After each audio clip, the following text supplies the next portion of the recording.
ആകാശവാണി.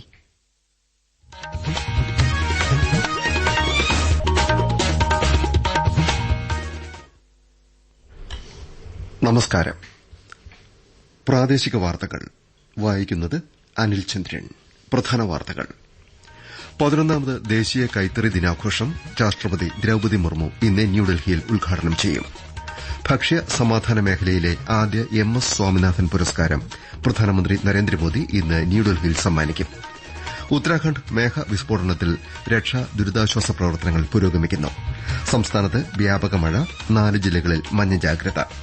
കോഴിക്കോട് ദേശീയ masters power lifting championship ഇന്ന് സമാപിക്കും. വാർത്തകൾ വിശദമായി. 11ാമത് ദേശീയ കൈത്തറി ദിനാഘോഷം രാഷ്ട്രപതി ദ്രൌപദി മുർമു ഇന്ന് ന്യൂഡൽഹി ഭാരത് മണ്ഡപത്തിൽ ഉദ്ഘാടനം ചെയ്യും.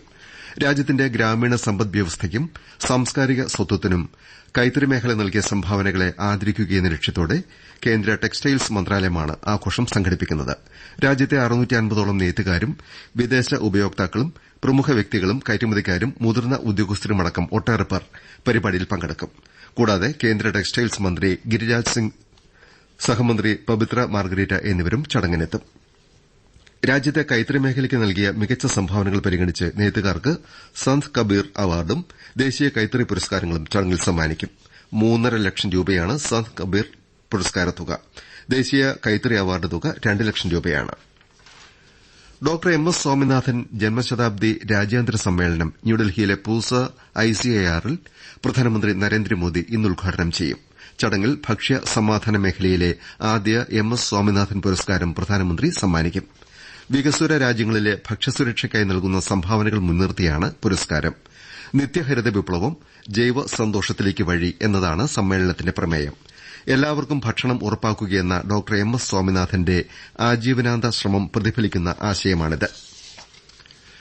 21ാം നൂറ്റാണ്ടിലെ ആധുനിക ഇന്ത്യയുടെ വികസന കാഴ്ചപ്പാടാണ് കർത്തവ്യഭവനെന്ന് പ്രധാനമന്ത്രി നരേന്ദ്രമോദി പറഞ്ഞു. ന്യൂഡൽഹിയിലെ കർത്തവ്യപഥിലെ പൊതുപരിപാടിയിൽ പങ്കെടുക്കുകയായിരുന്നു അദ്ദേഹം. Desk report. മന്ത്രാലയങ്ങളെയും വകുപ്പുകളെയും ഒരു കുടക്കീഴിലാക്കുക എന്ന ലക്ഷ്യത്തോടെയാണ് കർത്തവ്യ ഭവൻ നിർമ്മിച്ചതെന്ന് പ്രധാനമന്ത്രി പറഞ്ഞു. ഇത് ഗവൺമെന്റ് സേവനങ്ങൾ സുഗമമായി ജനങ്ങളിലെത്തിക്കാനും ഗവൺമെന്റിന്റെ പ്രവർത്തനങ്ങൾ കാര്യക്ഷമമാക്കാനും സഹായിക്കുമെന്നും അദ്ദേഹം വ്യക്തമാക്കി. വർഷങ്ങളോളം വാടക കെട്ടിടങ്ങളിൽ പ്രവർത്തിച്ചിരുന്ന ഗവൺമെന്റ് ഓഫീസുകൾ കർത്തവ്യ ഭവനിലേക്ക് മാറ്റിയതിലൂടെ കോടിക്കണക്കിന് രൂപ ലാഭിക്കാൻ സാധിക്കുമെന്നും പ്രധാനമന്ത്രി പറഞ്ഞു. ഇന്നലെ രാവിലെയാണ് ന്യൂഡൽഹിയിലെ കർത്തവ്യ ഭവൻ പ്രധാനമന്ത്രി ഉദ്ഘാടനം ചെയ്തത്.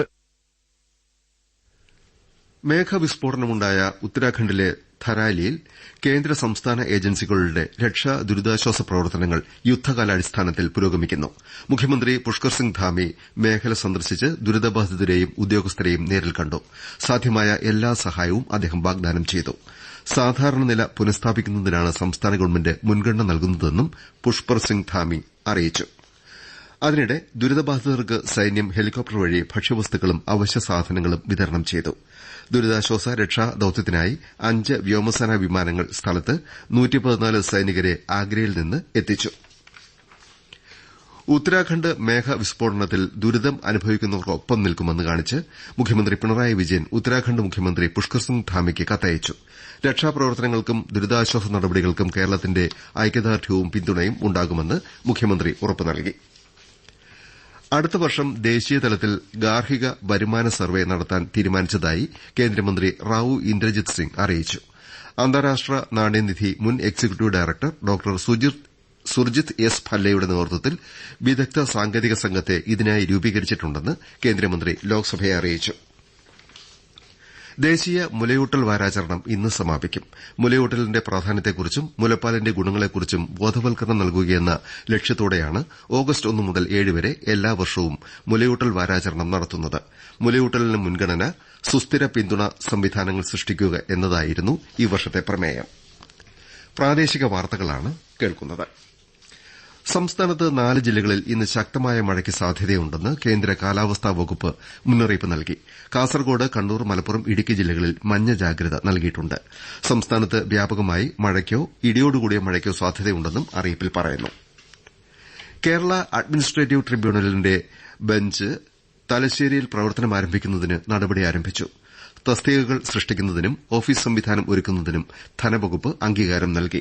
വിശദാംശങ്ങളുമായി ജില്ലാ പ്രതിനിധി KO ശശിധരൻ. അഡീഷണൽ ബെഞ്ചിന്റെ പ്രവർത്തനത്തിന് 22 റെഗുലർ തസ്തികകളും 4 താൽക്കാലിക തസ്തികകളും ഉൾപ്പെടെ 26 തസ്തികകളാണ് അനുവദിച്ചിട്ടുള്ളത്. റെഗുലർ തസ്തികകളിൽ 14 തസ്തികകൾ പുതുതായി സൃഷ്ടിക്കുന്നതിനും 8 എണ്ണം പുനർവിന്യാസം മുഖേന നികത്തുന്നതിനുമാണ് തീരുമാനം. ഓഫീസ് സംവിധാനത്തിനും സിവിൽ ഇലക്ട്രിക്കൽ പ്രവൃത്തികൾക്കുമായി 1,96,00,000 രൂപയുടെ അനുമതിയാണ് നൽകിയിട്ടുള്ളത്. നിയമസഭാ സ്പീക്കർ എൻ ഷംസീറിന്റെ അധ്യക്ഷതയിൽ സ്പീക്കറുടെ ചേംബറിൽ വിളിച്ചു ചേർത്ത ഉന്നതതല യോഗത്തിലാണ് ഇത് സംബന്ധിച്ച തീരുമാനമായത്. നടപടിക്രമങ്ങൾ പൂർത്തീകരിച്ച് സിവിൽ പ്രവൃത്തികൾ അടുത്തയാഴ്ച ആരംഭിക്കണമെന്നും സെപ്റ്റംബർ മാസത്തിൽ ബെഞ്ചിന്റെ പ്രവർത്തനം തുടങ്ങാൻ കഴിയുന്ന നിലയിൽ മുന്നോട്ടു പോകണമെന്നും സ്പീക്കർ നിർദ്ദേശിച്ചു. അനധികൃതമായി ജോലിയിൽ നിന്ന് വിട്ടുനിന്ന മെഡിക്കൽ വിദ്യാഭ്യാസ വകുപ്പിലെ 51 ഡോക്ടർമാരെ സർവീസിൽ നിന്ന് നീക്കം ചെയ്യാൻ ഉത്തരവ് നൽകിയതായി മന്ത്രി വീണ ജോർജ് അറിയിച്ചു.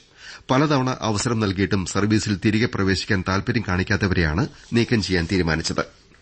സ്കൂളുകളിലെ പാചക തൊഴിലാളികൾക്ക് എല്ലാ മാസവും 5-ാം തീയതിക്ക് മുൻപ് ഓണറേറിയം നൽകുന്ന കാര്യം ധനകാര്യമന്ത്രിയുമായി ചർച്ച ചെയ്ത് തീരുമാനിക്കുമെന്ന് മന്ത്രി വി ശിവൻകുട്ടി അറിയിച്ചു.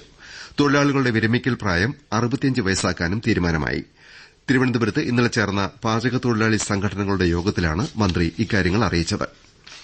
കേരളത്തിലെ തൊഴിലാളികൾക്ക് ഓണക്കാല ബോണസും മറ്റ് ആനുകൂല്യങ്ങളും ഓണത്തിന് മുൻപ് വിതരണം ചെയ്യാൻ ഇന്നലെ തിരുവനന്തപുരത്ത് ചേർന്ന ട്രേഡ് യൂണിയൻ നേതാക്കളുടെ യോഗത്തിൽ തീരുമാനമായി. ഈ വർഷത്തെ പൊതുമേഖലാ സ്ഥാപനങ്ങളിലെ ബോണസ് മാർഗ്ഗനിർദ്ദേശങ്ങൾ ഉടൻ പുറത്തിറക്കുമെന്ന് മന്ത്രി വി ശിവൻകുട്ടി അറിയിച്ചു. കശുവണ്ടി കയർ മേഖലകളിലെ തൊഴിലാളികളുടെ ബോണസ് നിശ്ചയിക്കാൻ അതാത് വ്യവസായ ബന്ധ സമിതികളുടെ യോഗം അടിയന്തരമായി വിളിച്ചു ചേർക്കാൻ ലേബർ കമ്മീഷണർക്ക് നിർദ്ദേശം നൽകിയിട്ടുണ്ട്. കോഴിക്കോട്ട് ദേശീയ മാസ്റ്റേഴ്സ് പവർ ലിഫ്റ്റിംഗ് ചാമ്പ്യൻഷിപ്പ് ഇന്ന് സമാപിക്കും. മാസ്റ്റേഴ്സ് എക്വിപ്ഡ് പവർ ലിഫ്റ്റിംഗിൽ പുരുഷ വനിതാ വിഭാഗങ്ങളിൽ കേരളമാണ് മുന്നിൽ. സമാപന ചടങ്ങിൽ കേരള സ്പോർട്സ് കൌൺസിൽ മുൻ പ്രസിഡന്റ് ടി പി ദാസൻ സമ്മാനങ്ങൾ വിതരണം ചെയ്യും. ചെന്നൈ ഗ്രാൻഡ് മാസ്റ്റേഴ്സ് ചെസ് ടൂർണമെന്റിന്റെ 3-ാം പതിപ്പിന് ഇന്ന് ചെന്നൈയിൽ തുടക്കമാകും. ഇന്നലെ മോശം കാലാവസ്ഥയെ തുടർന്ന് ടൂർണമെന്റ് ഇന്നത്തേക്ക് മാറ്റുകയായിരുന്നു. ഇന്ന് മാസ്റ്റേഴ്സ് റൌണ്ട് പോരാട്ടങ്ങളിൽ Indian grand master Arjun Erigaisi American താരം അവൻഡർ ലിയാങ്ങിനെയും വിദിത് ഗുജറാത്തി ഡച്ച് താരം ജോർദൻ വാൻ ഫോറസ്റ്റിനെയും നേരിടും.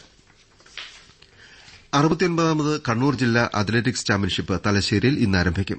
തലശ്ശേരി നഗരസഭാ സ്റ്റേഡിയത്തിലും ബ്രണ്ണൻ കോളേജ് സായ് സിന്തറ്റിക് സ്റ്റേഡിയത്തിലുമാണ് മത്സരങ്ങൾ. ജില്ലയിലെ സ്കൂളുകളിൽ നിന്നും ക്ലബ്ബുകളിൽ നിന്നുമായി 700ഓളം താരങ്ങൾ പങ്കെടുക്കും.